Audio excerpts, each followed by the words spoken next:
রক্তদান মহোদ্যান। তো আমাদের রাজ্যে 12টি সরকার অনুমোদিত ব্লাড ব্যাংক আছে এবং 2টি বেসরকারি ব্লাড ব্যাংক। তার রক্তের যে চাহিদা এবং যোগানের মধ্যে ভারসাম্য রক্ষা করে এই ধরনের স্বেচ্ছায় রক্তদান শিবির। তো আমাদের রাজ্যের মাননীয় মুখ্যমন্ত্রী প্রফেসর ডক্টর মানিক সাহা সারা রাজ্যবাসীর কাছে বিভিন্ন সামাজিক সংস্থা, রাজনৈতিক দল, প্রতিষ্ঠান, ব্যক্তির কাছে আবেদন রেখেছেন, ক্লাবগুলির কাছেও যাতে রক্তদানে এগিয়ে আসেন সেই আহ্বানে সাড়া দিয়ে আজকে বিভিন্ন প্রান্তে সারা রাজ্যে কিন্তু রক্তদান শিবির বা উৎসব অনুষ্ঠিত হচ্ছে। তো রক্তদান আমি বলবো যে মহৎদান এই কারণে আজকে যারা রক্ত দেবেন তারা জানেন না রক্ত কারা গ্রহণ করবেন।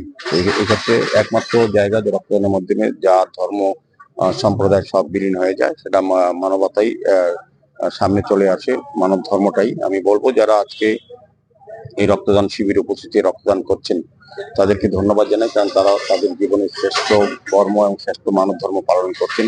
রক্তের কোনো বিকল্প নেই, রক্তের বিকল্প হচ্ছে যারা আজকে রক্ত দিচ্ছেন তাদের রক্তের বিনিময়ে একটা মুমূর্ষু রোগী বা একটা পরিবার যেমন তাদের প্রাণ ফিরে পায়, পাশাপাশি আরো এই উপাদান থেকে 4টি রোগ উপকৃত হয়।